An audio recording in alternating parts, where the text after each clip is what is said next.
জীবনী চালু করার পূর্বে আমি গুনাহগার একটা প্রথমেই অভ্যাস মোতাবিক গজল পড়ি। এই গজলখানা শুনতে শুনতে মা খালা বোনেরা আশা করি বাড়িতে খাওয়া দাওয়ার কাজ কমপ্লিট হয়ে গেছে নাকি বলছেন? আর বাকি নেই বাবা। যে যেখানে আছেন মেলায় ঠেলা না খেয়ে এই জান্নাতের মাহফিল জান্নাতের বাগিচায় বসে পড়ুন।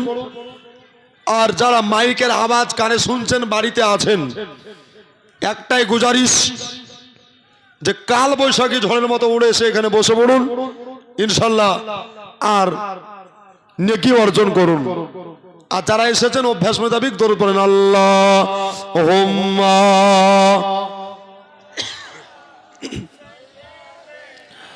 মাওলানা ওয়ালালে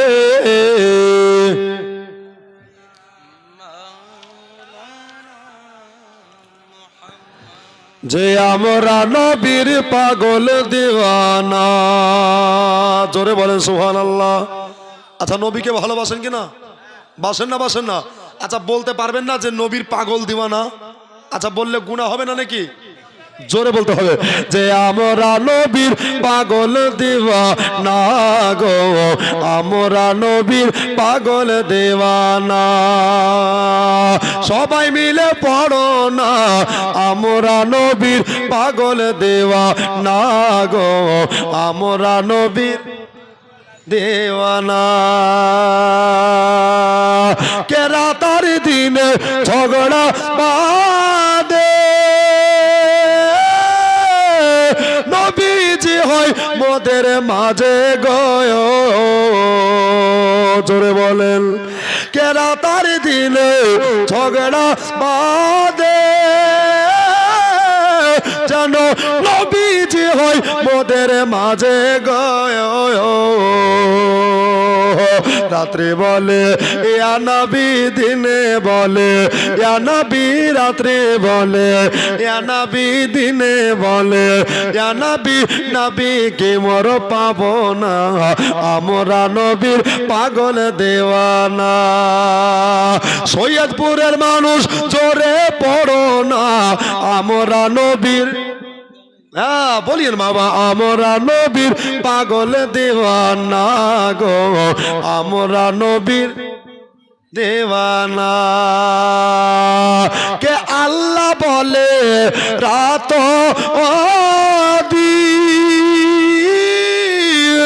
জগতে আসতেছেন রহমাতাল লিল আলামিন। জোরে সুবহানাল্লাহ। আর একটু হাত উঠে বলেন তো ইয়া রাসূলুল্লাহ। কে আল্লাহ বলে রাত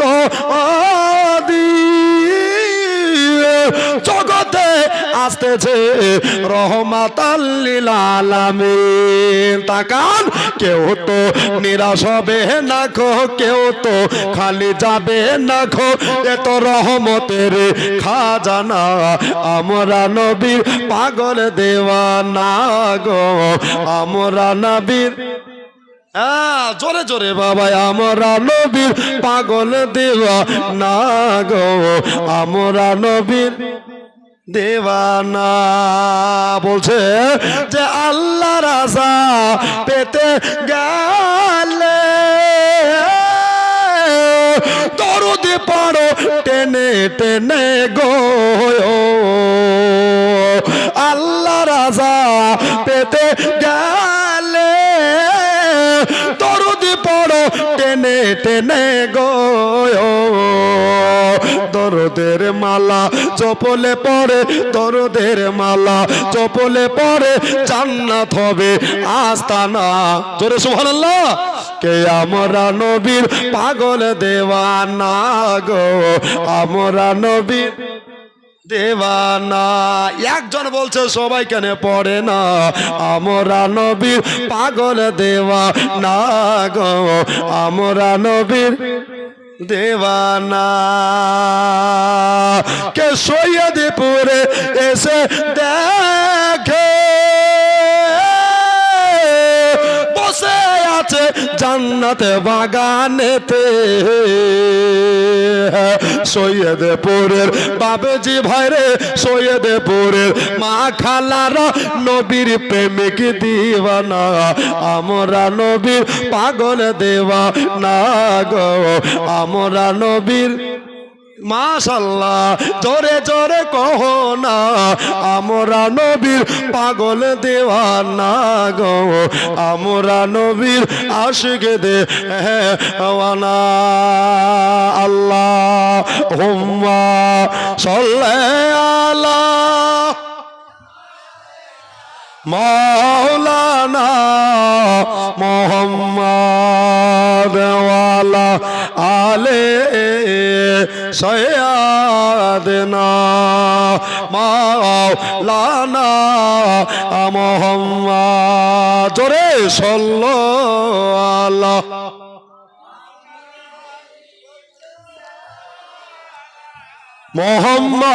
মোহাম্মদ হরদম জবাসন কালো পাক নামে মোহাম্মদ হরদম জবা সাভে আনা সাল্লাল্লাহু আলাইহি সাল্লাম। মা বোনেরা, দাদারা, দিদিরা, কোরআন শরীফ থেকে আয়াতে মুকাদ্দাস তেলাওয়াত করেছি। কি আউযু বিল্লাহি মিনাশ শাইতানির রাজিম বিসমিল্লাহির রাহমানির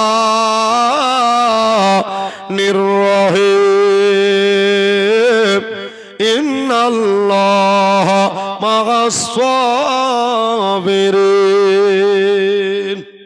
সাদাকাল্লাহুল আযীম। আল্লাহ আয়াতে মুকাদ্দাসায় বলতে আছেন যে ইন্নাল্লাহা মা'আস সাবিরিন, নিশ্চয় সবুরকারীর সাথে আল্লাহ আছেন। জোরে বলেন। জি, আমাদের ধৈর্য আছে, আছে, সবুর আছে, তাহলে আল্লাহ আমাদের সাথে আছে। এটা আমার কথা নয়, আল কোরআনের কথা। জি, আচ্ছা বলেন তো, সৈয়দপুরের মা খালা বোনেরা, বাপজি ভাইরা এসেছেন, আমি যে গত রাত্রিতে কথা বলেছিলাম, আচ্ছা কোনখানে শেষ করেছিলাম? এই দেখেন, কি বললেন? মা ফাতেমা দুনিয়া থেকে চলে গেলেন, বিদায় হলেন। আমাদেরকেও কালকে যেতে হতে পারে, নাকি বলছেন? হিন্দুস্তান আর গোরস্থান যেতে হবে বাবা, সবকে কবরস্থান, নাকি বলছেন? জান যখন আছে, রুহু যখন আছে, আত্মা যখন আছে, মরতে আমাদের সকলকেই হবে। আজ নয় তোমা কাল। ব্রাদার, একেবারে জায়গা নির্ধারিত করে বসে পড়ুন, ঠিক ধারাবাহিকভাবে আলোচনা হবে। তবে আমার মাথায় বড় টেনশন যে আজকে রাতটা হয়ে গেলেই কালকে শেষ। শুরু যার আছে, শেষ তার আছে, ঠিক কিনা বলেন? জন্ম যার, মৃত্যু তার আছে। বাবা, তোমার ফাতেমার ইন্তেকাল হলো, আর বলেছিলাম যে রওজা শরীফ কোথায় বানালেন? মদিনার জান্নাতুল বাকিতে। জোরে বলেন সুবহানাল্লাহ। ব্রাদার, এমনি করে দিনের পর দিন, রাতের পর রাত চলে যায়, পার হয়ে যায়। হযরত ইমাম হাসান রাদিয়াল্লাহু তাআলা আনহু, আমার নবী মুস্তাফা জবান মুবারকায় বলেছিলেন যে একবার নয়, দুইবার নয়, ৬ বার বিশ্ব পান করাবে। কবার বললাম? ৬ বার বিশ্ব পান করাবে। আর এই বিষ এমনই একটা জহরচূর্ণক বিষ, যে বিষ পান করা মাত্রই আপনার বমির সঙ্গে কলিজা কেটে কেটে বমির সঙ্গে আপনার জমিনে নিচে নেমে আসবে। জোরে বলেন। ব্রাদার, মুআজ্জাজ সামাঈন ইকরাম, একবার বিষ পান করলেন, আপনার রওজা শরীফ গিয়ে ভালো হলো। 2 বার পান করলেন, রওজা শরীফ গিয়ে ভালো হলো। তিনবার আপনার বিষ পান করালেন, আপনার নবীর রওজা গিয়ে আপনার ব্যারাম ভালো হয়ে গেল, কিন্তু 6 বারের বেলানে বাবা আর রেহাই পেল না। বাবা অনেক লম্বা চওড়া কথা, যেহেতু কমিটির আবদার যে হুজুর আপনি একটু কারবালা পর্যন্ত পৌঁছায়েন। বাবারে আপনাদের রিকোয়েস্ট করে যাব, একটু জীবনী শুনবেন তো শহীদের পরে কি হলো এই ঘটনাগুলো শুনতে হবে, ঠিক কিনা বলেন? আব্বা ভাইরা আমার দোস্তরা, তো ইমাম হাসান চিরতরের মতো আপনার 6 বার বিশ্ব পান করে আপনার মাইমুনা কুটনির পাল্লাই পড়ে আপনার জায়েদার হাতে সেই বিষ দিয়েছিল। বাবা শুনেছেন অনেক লম্বা চড়া কথা, এই জীবনী মালদায় 5 দিন 10 দিন 13 দিন রাত্রি এক স্টেজে করেছে বাবা। তবে এটা 3 দিনের সময়, আপনার 3 ঘন্টার ওয়াজ আপনাকে 5 মিনিটে বুঝিয়ে দিয়ে এবার ইমাম হোসাইন পাকের কথাতে আসলাম, ঠিক কিনা আব্বা? তো ইমাম হাসান চলে যাওয়ার পরে ইমাম হোসাইন গদিতে বসলেন। দিনের পর দিন যায়, রাতের পর রাত আসে, আর এজিদের সঙ্গে একটা কলহ শুরু হলো, একটা দ্বন্দ্ব শুরু হলো। কি যে আপনার হোসাইনকে চিঠি লিখছে, ইয়া হোসাইন ও ইবনে হায়দার আমাদের হাতে বায়াত গ্রহণ করো, আর না হলে আমরা মদিনা গিয়ে চিরতরের মতো ইসলামকে মিটিয়ে দেব। জোরে বলেন, হ্যাঁ গো, ইসলাম মিটবে, ইসলাম আছে, কিয়ামত পর্যন্ত থাকবে, ঠিক কিনা বলেন? আব্বা আমার তো হোসাইন 1 নয় 2 নয় চিঠি পেতেই আছে বাবা। তো মদিনার আনসার, মদিনার লোকেরা বলছে হুজুর আমার নবী বলেছে যে আল হোসাইন ও মিন্নি ও আনা মিনাল হোসাইন। হুজুর গো আপনি হইতে নবী আর নবী হইতে হোসাইন, কাজেই আপনি না গিয়ে আপনার প্রতিনিধি একজন কাউকে পাঠান। আমার হোসাইন বড় চিন্তায় পড়ে গেলেন, তাই তো কি করা যায়, কি করা যায়, কাকে পাঠাবো? এবার বাবা একটা মাথায় টেনশন চলে আসলো, মাথায় চিন্তা চলে আসলো, একটা আইডিয়া চলে আসলো যে আমি আজকে যাকে পাঠাবো আমার চাচাতো ভাই, যার নাম হলো হযরতে ইমামে মুসলিম। জোরে বলুন, কি নাম বললাম? ইমামে মুসলিম। সবাই একরাম আমার সুন্নি মুসলমান দাদারা দিদিরা রে, ইমাম হোসাইনের মাথায় একটা যেন আইডিয়া ঘোরো করতে আছে। আমি যদি মুসলিমকে বলি ও ভাই মুসলিম গো, তোমাকে ওই সুদূর কুফা দেশে যেতে হবে, তাহলে এটা হয়তো বেয়াদবি হবে।